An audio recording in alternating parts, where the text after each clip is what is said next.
Data Science Research Perú viene capacitando a profesionales y empresas de datos e inteligencia artificial desde el 2018, tanto en Perú como en otros países de Latinoamérica.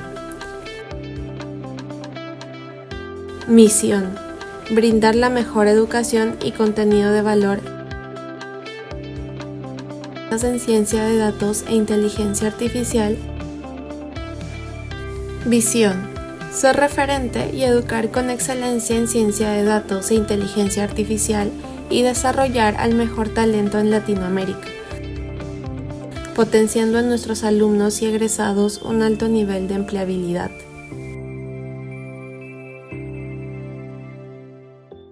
Buenas noches, estimado público. Bienvenidos a un webinar más de DCRP. En esta oportunidad, quien les habla es Javier Cuicapuza, fundador de Data Science Research Perú. Y en esta oportunidad tenemos como invitado a Ray Ludueña, Senior Data Architect en BCP. Un gusto, Ray, estar contigo el día de hoy. Eh, Gracias, Javier. Un gusto también. Ray nos va a acompañar el día de hoy para justamente orientar al público en general cómo convertirse en un Data Architect como tal, ¿sí? La sesión de hoy está justamente preparada para que pues el público presente en Zoom puedan hacer también sus preguntas, ¿sí? Estamos transmitiendo en estos momentos en Facebook, así que también el público que nos siga por esa red social puede hacer sus consultas. Estaremos pendientes de las consultas que tenga, ¿vale? Entonces empezamos dándoles la bienvenida a todo el público, ¿sí? Contarles acerca de la organización. Nosotros somos Data Science Research Perú, una organización que lleva 4 años y medio de haber iniciado actividades en difundiendo estos temas de ciencia de datos e inteligencia artificial. ¿Sí? Somos una organización que viene también haciendo proyectos sociales. Uno de ellos es combatir la corrupción haciendo uso de la ciencia de datos e inteligencia artificial, ¿no? A lo largo de estos años hemos brindado una serie de talleres gratuitos, hemos hecho eventos presenciales en muchas universidades públicas, privadas, y a su vez también hemos podido trabajar con mayoría de las empresas que en su momento estuvieron iniciando bastante con esto de la ciencia de datos, ¿no? Muchos de ellos, pues, Banco Pichincha, Universidad Ricardo Palma, muchas de esas empresas que ven ya tienen áreas de analítica, ya vienen trabajando muchos años en estos temas, ¿no? La área más reciente se podría decir que es Bacus. El año pasado empezó a formar su área analítica en Perú como tal, ¿no? Y de hecho empezó haciendo una datatón como tal aquí en Perú, ¿no? Hay muchas empresas con las cuales contamos convenios y pues es el día de hoy es justamente cómo iniciar mi travesía como arquitecto de datos, ¿no? A las 9 de la noche tenemos la siguiente charla de cómo quiero ser un data engineer como tal, ¿sí? Bienvenido, Ray. El día de hoy, pues esperamos que el público observa todas esas dudas que tiene, ¿no? De cómo ser un arquitecto de datos, ¿sí? Entonces, Ray, antes que nada, puedes presentarte, por favor, para que te conozca el público presente. ¿Qué tal, Javier? ¿Me escuchan, verdad? Sí, sí, ¿Todo adelante. bien? Qué bueno.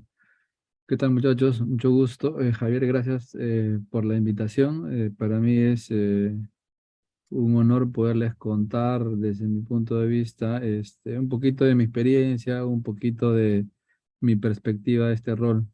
Rol que quizás no es tan conocido, pero ya conversaremos un poquito más del mismo, ¿no? Yo, mi nombre es Ray Ludeña. Actualmente tengo a mi cargo todo el área de arquitectura de datos en el BCP. Y bueno, también empecé en el rol como tal de arquitecto y un poquito quiero contarles a partir de eso mi perspectiva de este rol, ¿no? Eso, muchachos. Muchas gracias, Ray. Entonces, Ray, vamos a empezar con la primera pregunta del día de hoy. Sí, muchas de estas preguntas las hemos recopilado de todas las consultas que el público nos hace por las diferentes redes sociales. Sí, Ujú. Eh, Dale, dale. pues Y la más tradicional es, ¿no? ¿Qué funciones hace un arquitecto de datos, ¿no? ¿Qué formación académica debe seguir para, pues, llegar a este rol como tal? Claro.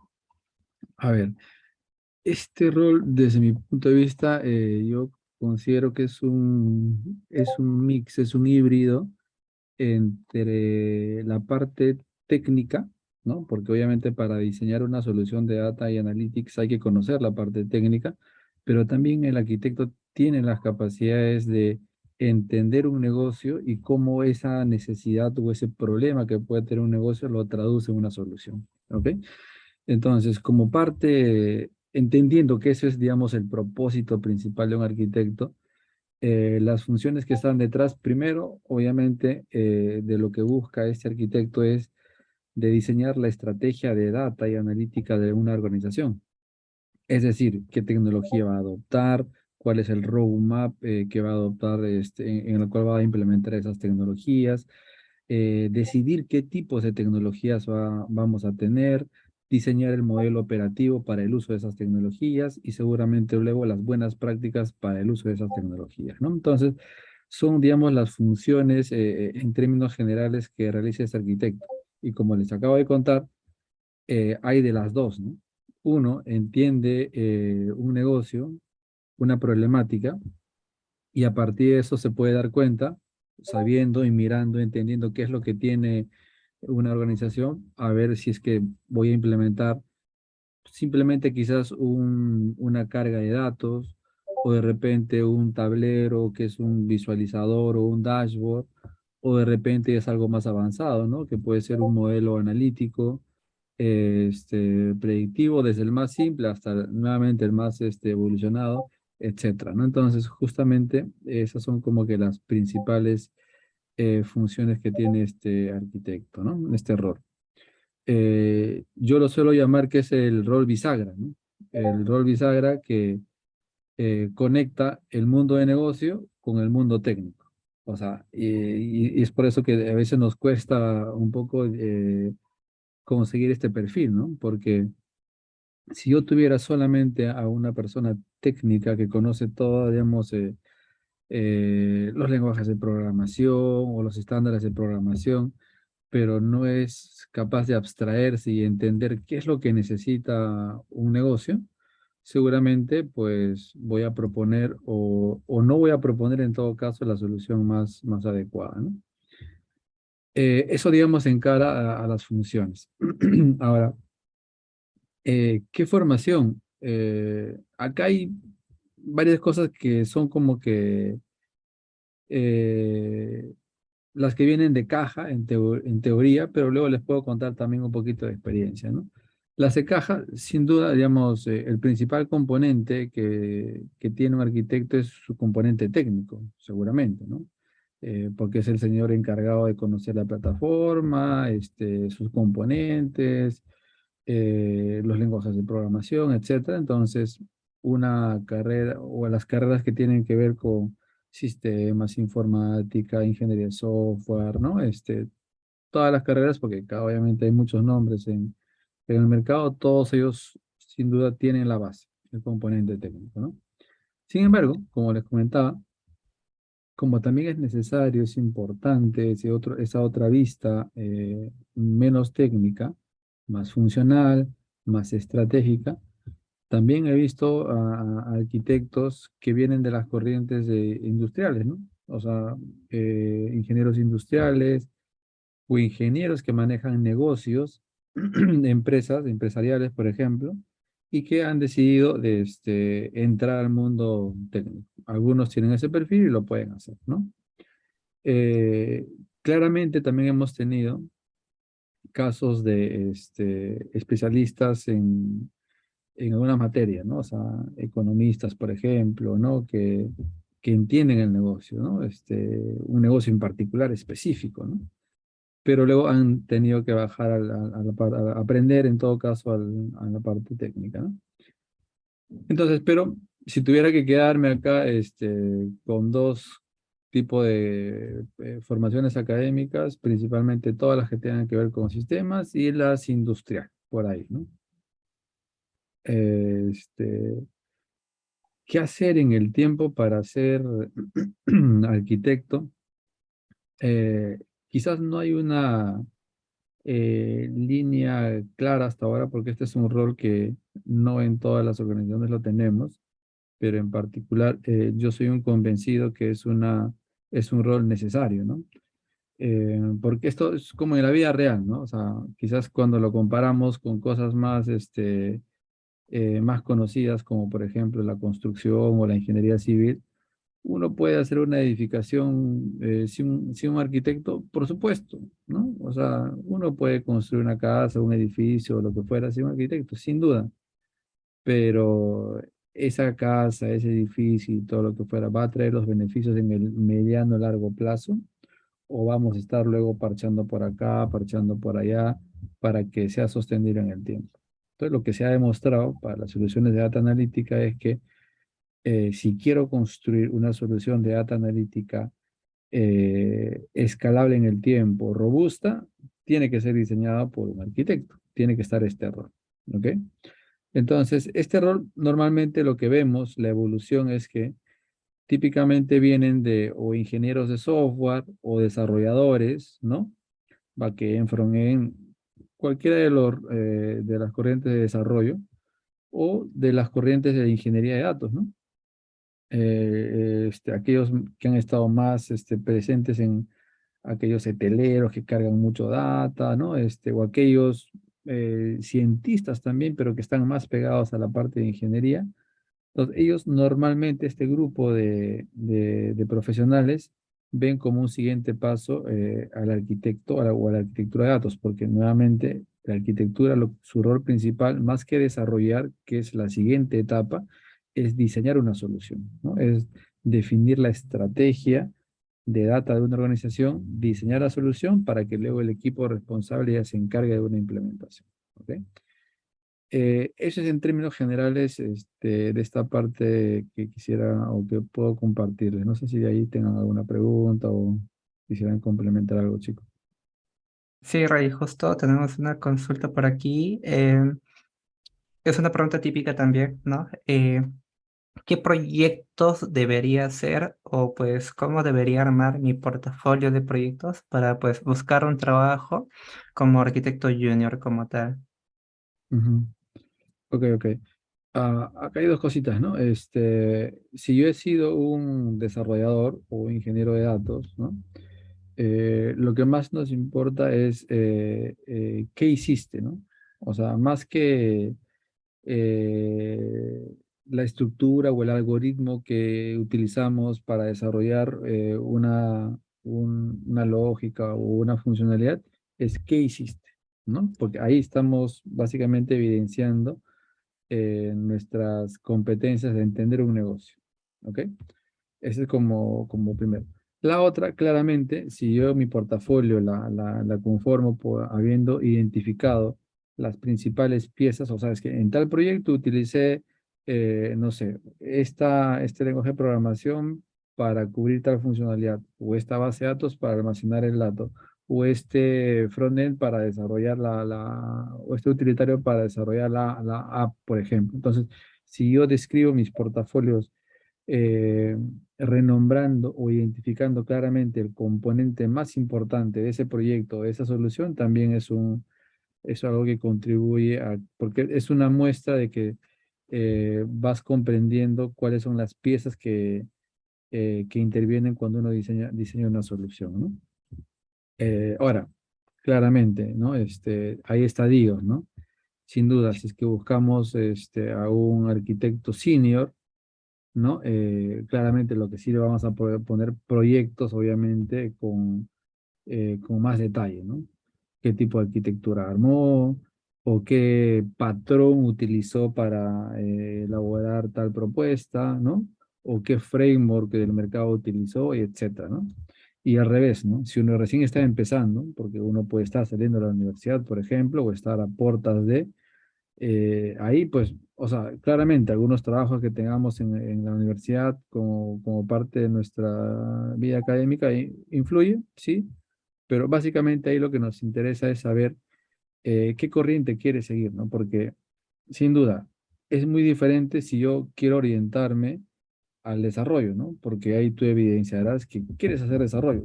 Y está bien, ese es un rol que lo necesitamos para hacer soluciones de data analítica, sin duda. O se evidenciará que de repente soy más aquel eh, que me gustan las matemáticas o que quiero entender más a profundidad cómo por detrás está un modelo analítico, que ahí tendré más pinta de cientista, ¿no? Pero eso tengo que evidenciarlo así de manera concreta en mi portafolio, ¿no? Porque a veces, digamos, para aquellas personas que buscamos roles, perfiles, si ponemos un abanico de cosas, de un montón de herramientas o de un montón de frameworks, no nos queda claro, o para uno que está empezando, ¿no? No nos queda claro para dónde quiere ir, ¿no? Entonces, si sin embargo, y nuevamente y puede ser correcto que no me quede claro para dónde quiero irme, porque para eso están justamente los primeros puestos que uno tiene, ¿no? Para aprender y para luego ir más o menos perfilándose, ¿no?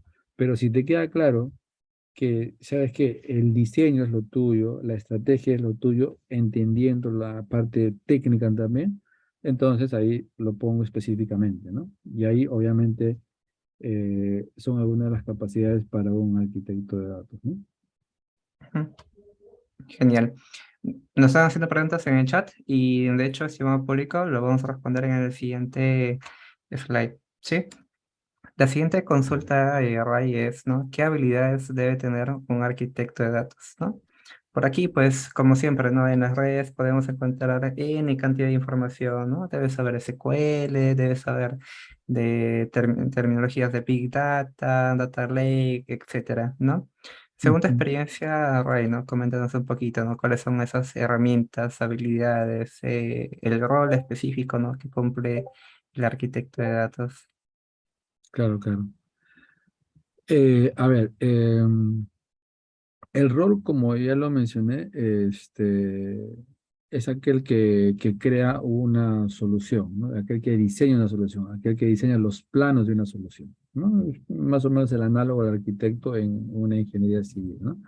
Entonces, acá obviamente tiene que identificar cuáles son las piezas de la solución, cómo se van a intercomunicar y qué cosas vas a utilizar para implementarlo, ¿no? Y ahí, en lo que les he hablado, es desde entender el negocio hasta comprender los componentes técnicos, ¿no? Ese es el rol principal. Nuevamente, es un rol bisagra, ¿no? Eh, ¿Qué habilidades normalmente vemos? Claramente las que vemos acá en pantalla sin duda, ¿no? O sea, aquí tiene que ser un señor que conozca temas de almacenamiento de datos, porque una solución de data analítica parte por almacenar o por guardar un dato, ¿no? Pero también tiene que comprender la otra parte, porque una vez que uno guarda el dato, la siguiente etapa es procesa el dato, la convierte en algo, la enriquece, ¿no? Ahí estamos hablando de procesos de ETL seguramente, o que hacen cargas, ¿no? Para guardar el dato, sin duda, una habilidad que necesitamos es, oye, ¿cómo lo guardo? ¿En qué formato? ¿En qué modelo? Entonces ahí entra obviamente a tallar también los temas de modelamiento, ¿no? Sin duda, como la tecnología va evolucionando, claramente hoy día gran parte de las soluciones, sobre todo las nuevas, empiezan en el cloud, ¿no? Muy difícilmente nos atrevemos ya a hacer algo en soluciones legacy o en soluciones on-premise, ¿no? Sí lo hacemos en el cloud, por tanto, ya es casi un por defecto que sepamos cloud, ¿no? Alguno de los vendors, nuevamente, y es un tema que en particular evaluamos, es eh, si yo soy un arquitecto senior y lo estoy buscando específicamente un especialista para un proyecto en AWS, entonces sí evaluaré su conocimiento en AWS, ¿no? Pero si estoy evaluando un arquitecto que está empezando, ¿no? Un junior, sin duda suma con que sepa cualquier cloud, el que fuera, ¿no? Y hoy ya tenemos muchos sabores, ¿no? Entonces, adicionalmente a estas, digamos, habilidades más de corte técnicas, que conozca de almacenamiento, de procesamiento, de clouds, etcétera, una habilidad nuevamente es su capacidad de análisis, ¿no? De abstracción, porque esa capacidad de análisis y abstracción es la que nos convierte en diseñadores de soluciones, ¿no? Porque el señor está armando, arma piezas, toma piezas y arma, ¿no? Arma la rompecabezas, ta, ta, ta. Esa es la tarea. Y para armar, obviamente, tiene que abstraerse, tiene que mirar un poquito el futuro, ¿no? Porque si este arquitecto diseña una solución solo pensando en el corto plazo, sin duda, o sea, pasan 6 meses y ya sea por volumetría, por ejemplo, si yo no calculé bien que este negocio, no entendí bien que este negocio incrementa el volumen de sus datos por 10 cada mes, sin duda, cualquier proceso que yo haga, al rato va a estar lento y voy a necesitar optimizarlo. Y hay casos en los cuales las optimizaciones cuestan más caro que hacer en sí mismo un nuevo proceso, ¿no? Entonces sí, sí suma esa parte de abstracción, capacidad analítica para entender el negocio y para poder diseñar soluciones de data y analítica escalables. Nuevamente, ese es el key de un arquitecto, ¿no? Soluciones de data analítica escalables y sostenibles en el tiempo. Esa es su función, ¿no? Porque si los negocios no tuvieran esa necesidad, ok, hago algo táctico, hago algo informal, y nuevamente, ¿no?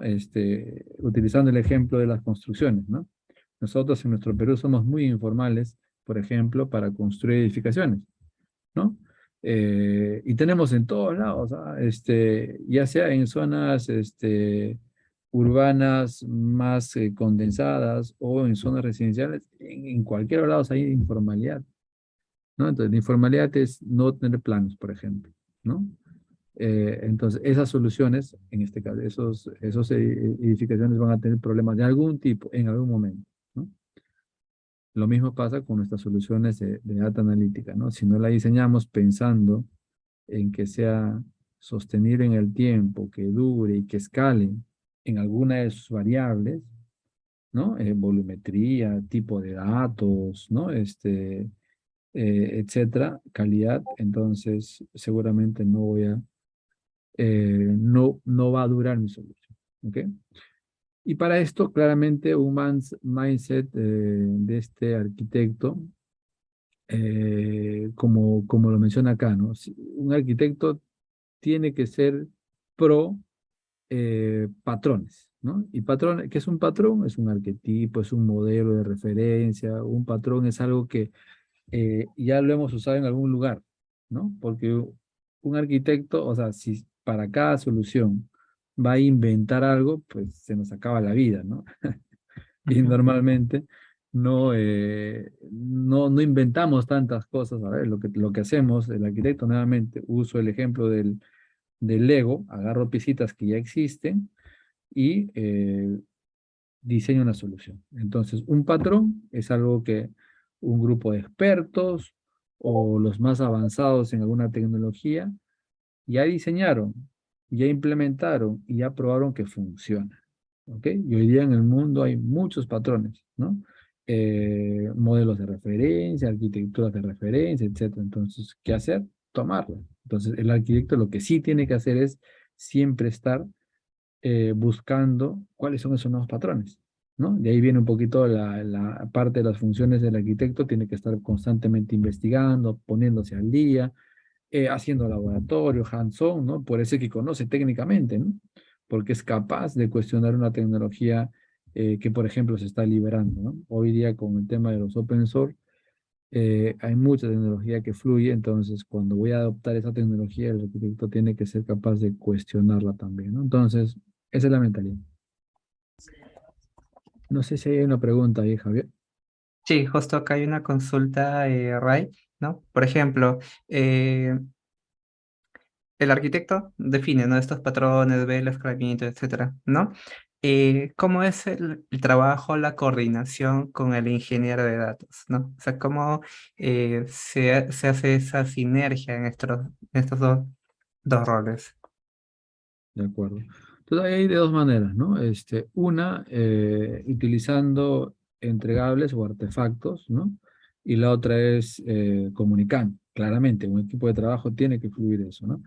Entonces, la primera de los entregables o los artefactos, típicamente lo más conocido son los diagramas, ¿no? Entonces, cuando un arquitecto quiere comunicar cuál es el plano, lo tiene que hacer en un diagrama. Y ese diagrama tiene estándares, tiene nomenclaturas, tiene una manera de leer y tiene que visualmente entenderse, ¿no? Ese es un punto.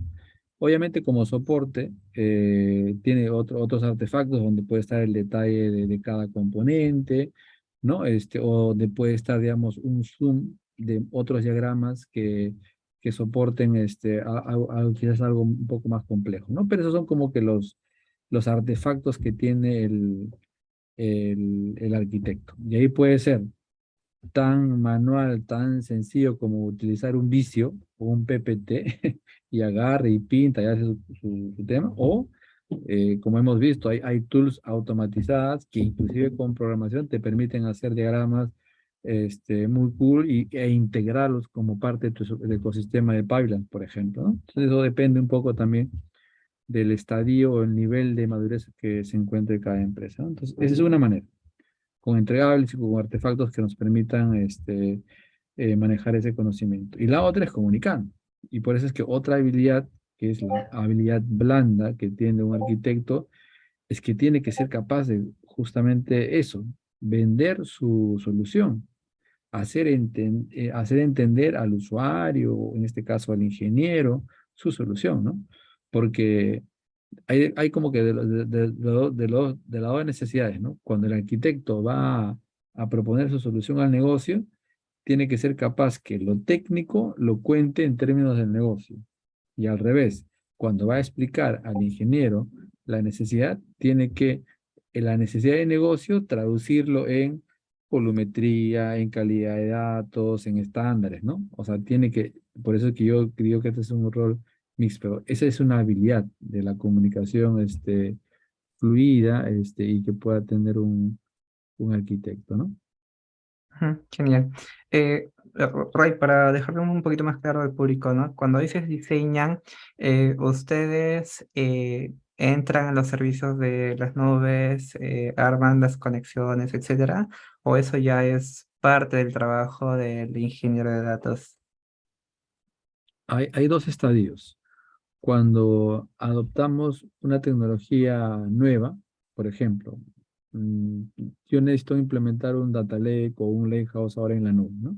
Y es una herramienta nueva. Entonces, esa primera vez, el arquitecto es que se sopla, hace sus diseños, hace todo, ¿no? En diagramas, ¿no?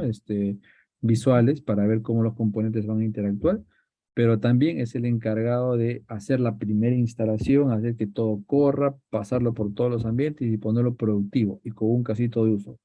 Entonces, en ese caso, obviamente acompañado por otros roles, ¿no? Pero la primera vez, un arquitecto hace todo, diseña la cañería y deja todo listo para que luego los equipos que ya vienen a implementar los otros casos de uso hagan este trabajo, ¿no? Para las Ujú, siguientes veces, básicamente lo que hace son los diagramas con base en las cosas que ya existen, ¿no? Entonces, esa sería un poco la diferencia entre uno u otro momento, ¿no? ujú. Genial. Muchas gracias. Eh, Continuamos con la siguiente consulta, ¿sí? ¿Qué errores no se deben cometer o pues qué errores has cometido en tu caso, Roy? Buena pregunta esa, Javier. A ver, yendo nuevamente de la parte menos técnica a la más técnica, ¿no? Lo que a veces suele suceder en la parte menos técnica es suponer, ¿no? Entonces, ¿cuáles son las cosas que un arquitecto necesita conocer del negocio, ¿no? El tamaño de la volumetría, ¿no? Entonces, para hacer la volumetría uno tiene que hacer las preguntas correctas, ¿no? Oye, esta es una transacción que va a suceder más o menos cuántas veces por hora, por día, ¿no? O cuántos usuarios van a ser los que van a utilizar esta transacción. O sea, las preguntas básicas, porque en función a eso, este señor va a tener claridad de la volumetría, ¿no? Y tiene que hacer las preguntas luego de la frecuencia, ¿no? Para ver esto cómo va a ir creciendo en el tiempo. Porque si yo no pregunto este tipo de variables al negocio, porque el negocio no nos los va a decir así tal cual, ¿no? A la primera. Entonces, hay veces uno supone, ¿no? Ah, ok, yo creo que esto es no sé, pues, por poner un ejemplo, ¿no? Ese es su reporte mensual, ¿no? Porque, no sé, las veces que he visto me han dado a entender que esto lo usan mensualmente, porque a veces hay reportes que se consolidan información mensual. Entonces yo supongo que esto va a ser un consumo mensual y por tanto diseño luego mi solución, mi modelo de datos pensando en que son mensuales, ¿no? Cuando de pronto, y nos suele pasar, hay veces cuando ya estamos en producción que algunos de los usuarios quieren una vista no mensual, sino quieren un corte diario, ¿no? Y yo en mi modelo no le he permitido o no le he diseñado así, ¿no? O uno es eso o no he guardado la suficiente información. En cualquiera de los casos, ahí estoy generando un problema para mi solución. Entonces, primer tema de no cometer es asumir, ¿no? Suponer algo del negocio. Entonces, acá lo recomendable es pregunta, ¿no? Clarifica, ¿no? Y hacia el mismo negocio, porque a veces el negocio tampoco la tiene clara, ¿no? Porque cuando tú le preguntas, oye, ¿cuánto tiempo, cuánto de profundidad necesitas de tu data? No te lo sabe responder, entonces hay que ir a la siguiente derivada, de repente con un analista que está más pegado ahí a que construye quizás los análisis, eh, nos pueda quizás ayudar un poquito más, ¿no? Ahora, para el lado técnico, es yo muchas veces lo que suele pasar es que diseño pensando en mi caso de uso que tengo ahorita y en la data que tengo en mi entorno de desarrollo. Nos pasa, ¿no? Todos los que hemos sido desarrolladores, ¿no? Entonces, en data eso se hace más, se exacerba más porque si yo tengo, no sé, datos de ejemplo, no sé, para un caso de uso en el cual, no sé, tengo 20 30 millones de transacciones por día, y yo tengo mi base de datos, no sé, 200.000, 300.000, que podría sonar un montón, ¿no?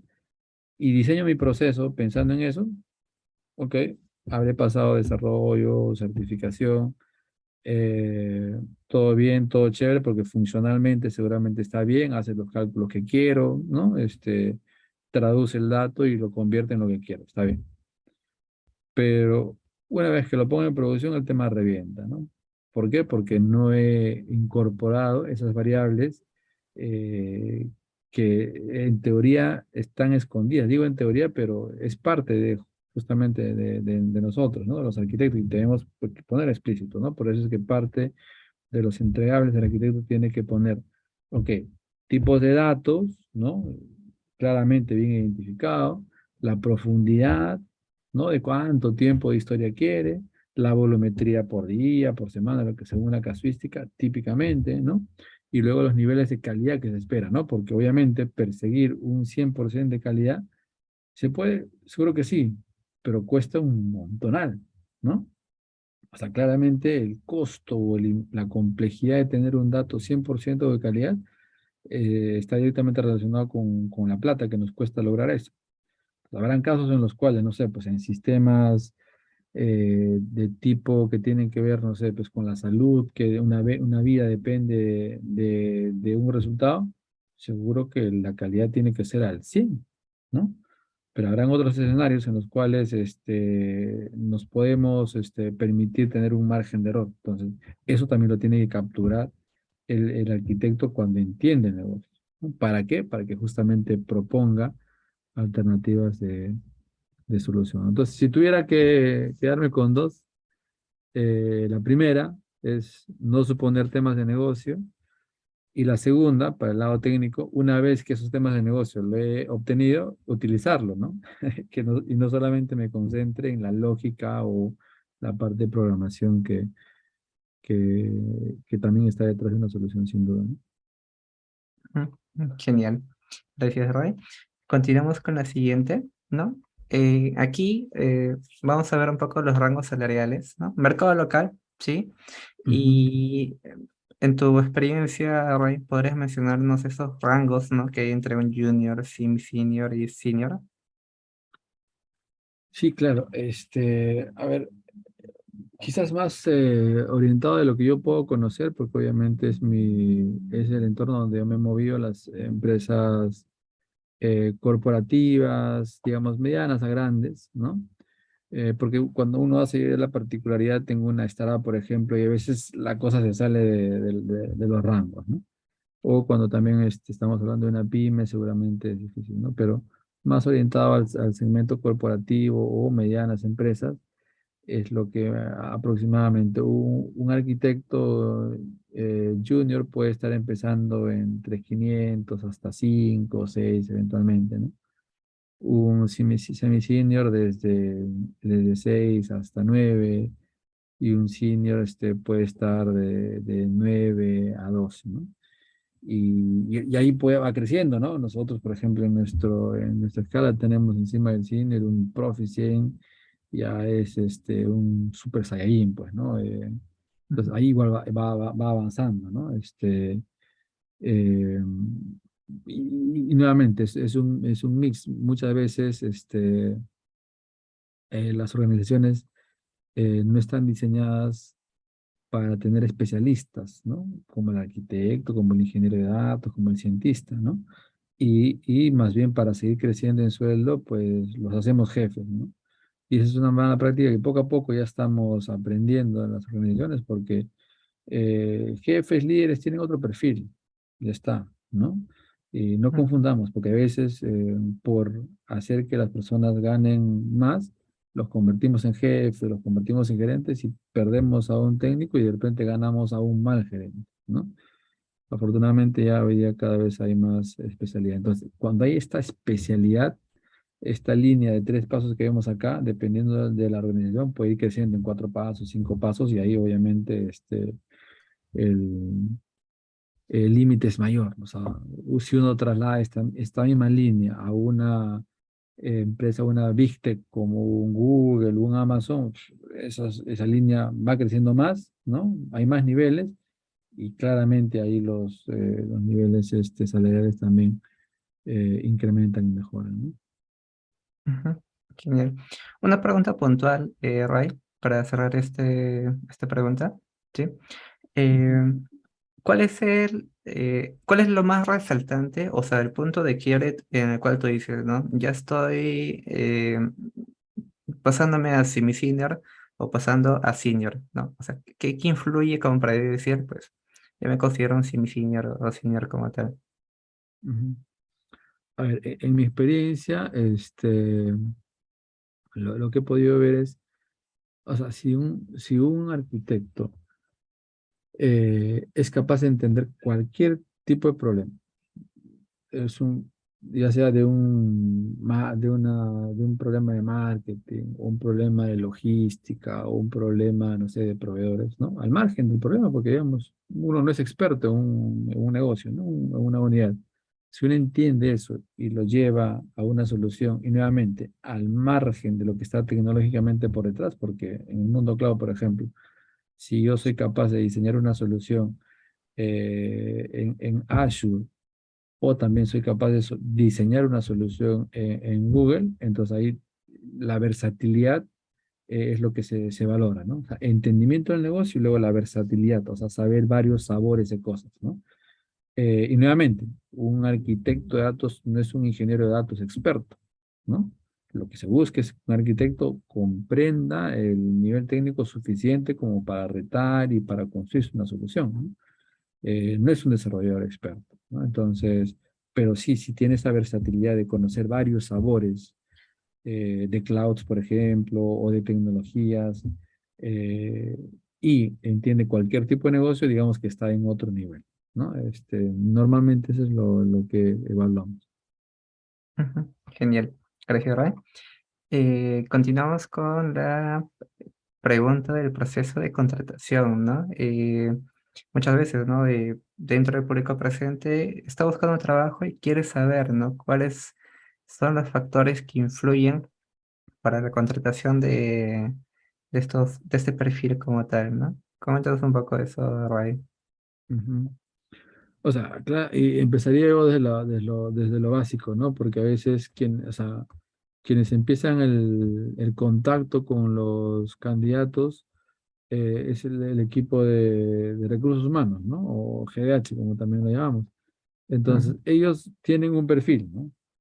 Ah, Y ese perfil, lo que hacen en su entendimiento es mirar si la persona calza o no calza, ¿no? Entonces, por eso es lo más importante es que ustedes en su resumen tengan claridad de si es que es ese rol o no, ¿no? Porque a veces, y nuevamente repito el ejemplo porque nos pasa, uno a veces es todista y pone un poquito de todo. Entonces uno como que se confunde, sobre todo las personas que no tienen el detalle y solamente ven un perfil, que es el equipo de GH, y a veces terminamos descartando por ser tipo que todistas, ¿no?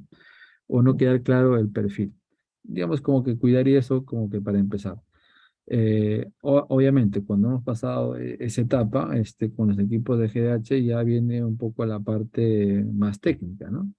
Y en la parte técnica, nuevamente, o con los responsables de las unidades, en este caso el arquitecto, como ya les conté, hoy día se valora, y este ya es más un punto de vista más personal, se valora más esa capacidad de abstracción o esa capacidad de diseñar soluciones o entender negocios que la misma tecnología, ¿no? Porque nuevamente la tecnología, primero que hay tantos sabores, entonces saber de todo eso es un poquito complejo, uno, y la otra es cambia tan rápido la tecnología, aparece tan rápido la tecnología que, digamos, no es lo principal. Sin duda, suma mucho que conozca fuerte un cloud, por ejemplo, u otro cloud, sin duda, pero, digamos, para este rol en particular, se valora más su capacidad de abstracción, de análisis, de diseñar, de crear cosas, que dominar una tecnología en sí, ¿no? Pero que sin duda que suma, sin duda suma. Eh, y bueno, obviamente van a haber casos en los cuales, nuevamente, si estamos buscando para un arquitecto senior, sin duda, y obviamente el nivel de evaluación es un poquito más exhaustivo, ¿no? Porque si eres senior me tienes que contar un poquito tu experiencia con esos proyectos, ¿no? Entonces ahí mucho influye también tu capacidad de vender el proyecto que hiciste, ¿no? Porque a veces, y nuevamente, para este perfil no interesa tanto el algoritmo que usamos para implementar una carga de datos, ¿no? O la técnica Machine Learning que hemos utilizado para diseñar un modelo predictivo, ¿no? Seguramente eso influirá más en otros roles, ¿no? Pero en este rol no. Lo que sí necesitamos es que este señor sepa, oye, este modelo predictivo, qué componentes necesita para operar, o qué Ujú, problema el negocio va a resolver. Pues en las entrevistas es importante, ¿no? Porque a veces nos pasa que para este rol nos metemos al detalle, nos explican los programas, las líneas de código que diseñaron y todo esto, sí, seguramente eso sumará, pero no tanto como uno espera, ¿no? Diría yo que son por ahí las recomendaciones, Javier. ujú. Genial, gracias, Roy. Continuamos con la siguiente, ¿no? La importancia de aplicar diferentes herramientas, ¿no? A lo largo de este charla, ¿no? Has mencionado varias cositas interesantes, ¿no? Nubes, servicios como tal, ¿no? Dentro de tu experiencia, Ray, ¿nos comentas un poquito, pues, cuál de estas herramientas has usado más, ¿no? En tus trabajos. Ujú, claro. Sin duda la parte técnica es súper importante porque nos da digamos, ese poder para resolver un problema que necesita un negocio, ¿no? Ahora, dentro de ellas hay algunas cosas que resaltan, ¿no? Y nuevamente, eso lo da también el mercado, ¿no? El mercado, las tendencias, etcétera. Entonces, un arquitecto tiene que ser muy sensible a eso, ¿no? Entonces, por ejemplo, hoy día un arquitecto que no conozca el detalle de un Spark, que no conozca que no haya programado en Python, va a ser un poco más cuesta arriba, ¿no? Entonces, mínimamente son las más conocidas. Que no sepa la diferencia entre, no sé, pues un data lake en Azure versus un data lake en cloud, o cuáles son los sabores, ¿no? De herramientas que se tienen en esas nubes, también seguramente va a ser más cuesta arriba, ¿no? Eh, pero diría algo que también complementaría para el tema de las herramientas es soportarse, empezar con aquellas herramientas open source, ¿no? Porque muchas veces eso es lo más versátil, ¿no? Porque un Spark, que luego se convierte en un Databricks en Azure y luego un Databricks lo puedo tener en Azure, en Google, en Amazon, pues detrás está lo mismo, ¿no? Y lo mismo seguramente va a pasar con un Kafka, seguramente lo mismo va a pasar con un Airflow, ¿no? Que son herramientas de código abierto, open source, pero que luego obviamente alguna marca o algún vendor se saca su versión licenciada, ¿no? Entonces, si tuviera que recomendarles de estas que les he comentado, ¿no? Conocer un Spark, Python, Kafka, Airflow, ¿no? Y más que la profundidad, sino los sabores de cada tipo de herramienta en cada cloud, ¿no? Así como resumen. Genial, gracias, Roy. Eh, ajá, así es. Esta pregunta ya la habíamos respondido. Sí. Yo tengo una Ujú, pregunta, Roy. Mencionabas hace ujú. unos momentos, ¿no? Acerca de patrones, ¿no? Acerca de escalamiento, ¿no? En tu expertise, ¿no? ¿Cómo has adquirido esos conocimientos? ¿Algún libro, alguna documentación oficial? Dama, TOGAF, coméntanos un poquito de ella. Claro, claro. Sí, lo comentábamos en unas láminas previas, que mucho de ese conocimiento ya existe, ¿no? Porque nosotros, y más aún en Perú, que somos todavía, estamos en una etapa temprana en las prácticas de Data y Analytics, ¿no? Hay otros que ya pasaron por esto. Entonces, cuando ya pasaron por esto, ¿qué tenemos como referencia? Hay marcos de referencia robustos que ya están en una caja bien estructurada y es vendible y se puede implementar de múltiples maneras, ¿no? Ejemplo, el TOGAF, que es un framework para diseñar arquitecturas empresariales cuando uno diseña un software. El TOGAF hay ahí una capita específico para un arquitecto de datos, sin duda.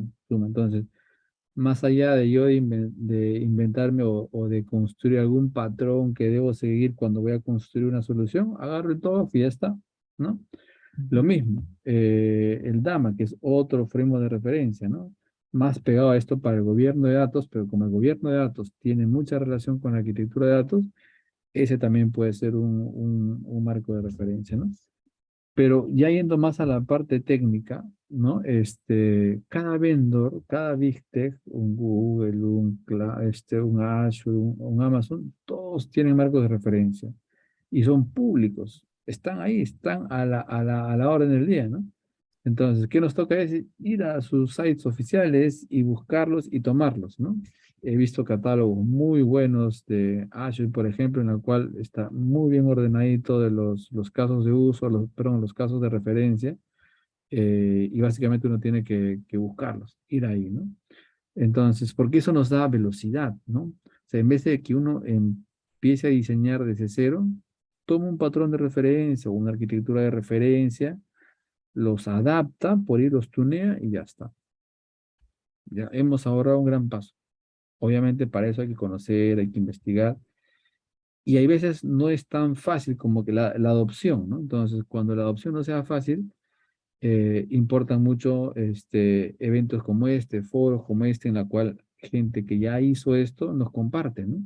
Hoy día, con el tema de la virtualidad, por el tema de la pospandemia y todo eso, nos ha abierto un sinfín de foros en los cuales uno puede buscar y ver cómo adopta un marco de referencia, un patrón, que los hay, están ahí, ¿no? Pero hay veces sí tiene su desafío el adoptarlo. ujú. Genial, gracias, Roy. Listo. Por aquí, preguntas por aquí. Listo. Eh, Creo que hasta el momento ha quedado un poco ya más claro, ¿no? El público ya no tiene muchas dudas. Igual si tienen dudas por ahí pueden ir dejando sus consultas. Como les mencionaba, al finalizar esta reunión, en los siguientes días estaríamos editando los videos y posteriormente también compartiendo más recursos para que entiendan qué es lo que hace un arquitecto de datos como tal. ¿Sí? Roy, por otro lado, algunas apreciaciones finales para el público, ¿no?, que nos está viendo y pues posiblemente también se anime a trabajar dentro de la arquitectura de datos. Sí, sí, bueno, primero, nuevamente, muchachos, a todos los que están ahí, gracias, porque si están acá es porque seguramente les ha atraído, aunque sea el tema. Eh, Como les comento, yo llevo metido en el mundo de la tecnología cerca de 22 años. O sea, yo tengo mi edad de gente. Yo he pasado por casi por todos los roles de la ingeniería de software, ¿no? He sido un desarrollador nato y aprendí ahí, me agarraba con cachos con todos los lenguajes que se puedan imaginar. Y también he podido ver para dónde van un poquito las tendencias y he podido mirar varios roles. Específicamente en el mundo de data y tecnología, que es mi especialidad en los últimos casi 6 7 años, he podido ver que si es que hay un rol relevante para lograr soluciones de data y analítica sostenibles y escalables en el tiempo, es el arquitecto de datos, ¿no? Y es el que tiene la visión nuevamente, ¿no? De la estrategia, entiende el negocio, tiene la visión de construir algo duradero, ¿ok?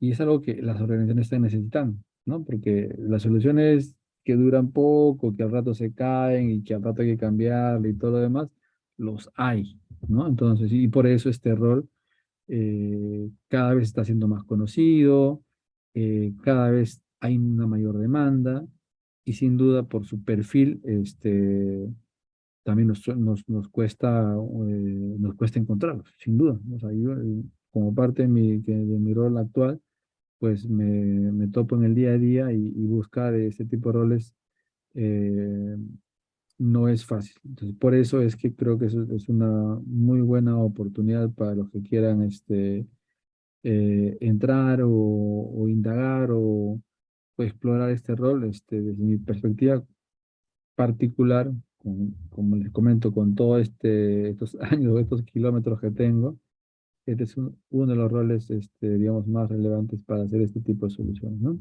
Entonces, eso, nada, muchachos, cuando ustedes consideren, estoy a un clic, me pueden encontrar en redes sociales. A mí me gusta difundir mucho de data analítica en particular y también de la arquitectura, ¿no? Entonces, me encuentran ahí en redes y podemos conversar también cuando quieran. Sí, así es. Ray, lo pueden seguir en LinkedIn como Ray Ludeña. Sí, efectivamente, soy partícipe de los posts que hace Ray, ¿no? Muy interesantes de diferentes temas, ¿no? Ray, por aquí nos compartieron una pequeña imagen y con eso cerramos, sí, las consultas. A ver, por aquí lo comparto allí, ¿no? Eh, de esto de aquí, esto, si no me equivoco, es gobierno de datos con servicios de Amazon y otros, ¿no?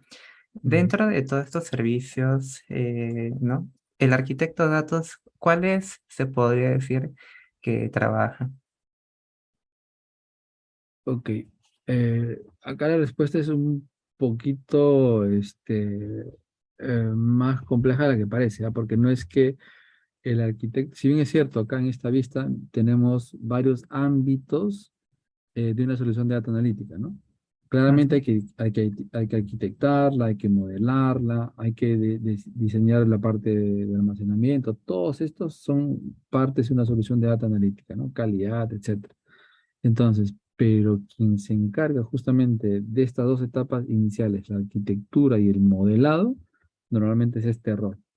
Entonces, este señor, el arquitecto de datos, tiene que entrar a conocer, oye, ¿cuáles son las herramientas de almacenamiento? ¿No? En este ejemplo, en AWS, pues tiene ahí sus correspondientes herramientas para almacenar el dato. Luego, para procesar el dato, ¿cuáles son? Para visualizar, para hacer los modelos analíticos, etcétera, ¿no? Para el gobierno, entonces, entra en verdad a trabajar con muchas de las piezas, ¿no? Ahora, en su día a día, seguramente no va a ser algo que vaya a estar permanentemente tocándolo, porque, ok, es el ingeniero de datos el que va a estar construyendo, ¿no? Grabando una base de datos Dynamo, ¿no? O utilizando el Elasticsearch que está ahí, o el Kinesis, eso en su día a día, ya haciendo los procesos como tal, ¿no? Pero el arquitecto sí tiene que entender para ver si va a utilizar esta herramienta de almacenamiento o va a utilizar la otra, ¿no? Entonces, en su día a día no lo usa permanentemente el arquitecto, pero sí tiene que conocer gran parte, ¿no? Inclusive los temas de gobierno, ¿no? Porque los temas de gobierno es el que tiene que diseñar, ok, cuáles son las herramientas para, por ejemplo, automatizar las reglas de calidad que debe tener una solución. Entonces, en sencilla la respuesta es, tiene que conocer todo, gran parte de las que están acá, pero a profundidad las que le suman en su rol, ¿no? El arquitecto y el modelado, que son las etapas donde más principalmente actúa el arquitecto, ¿no? Ujú. Genial. Listo, muchas gracias, Ray. Eh, sí, recordarle al público presente, nosotros hemos creado algunos grupos de estudio como tal. De hecho, por estos grupos también vamos a compartir estos videos editados de los panelistas, ¿sí? El día de ayer empezamos con el grupo de analista de datos, cómo formarte como científico de datos, y pues el día de hoy estamos continuando con arquitectura de datos y en breves momentos en ingeniería de datos, ¿sí? Pueden escanear los códigos QR, pueden tomar el screenshot, ¿sí? Y pues se pueden unir a esos grupos como tal. Y iremos compartiendo varios tips. Lo que queremos es que pues la comunidad empiece a seguir un camino y pues pueda ir aprendiendo de forma secuencial estos roles como tal, ¿sí? Y también recordarles que dentro de poco estamos aperturando una nueva plataforma web que pues también les va a ayudar bastante en ese proceso como tal, ¿sí? Entonces, Ray, muchas gracias por la ponencia de hoy, muy nutritiva para todo el público que nos ha estado siguiendo en Facebook y también conectado en Zoom. Y pues esperamos que, como dices, ¿no? Estamos a un clic y pues por ahí eso puedan contactar contigo también en tus redes sociales. Listo, Javier. Gracias nuevamente por la invitación y seguimos en contacto, muchachos. Cuídense. Muchas Que gracias, vaya Ray. bien. Hasta Chao, luego. chao.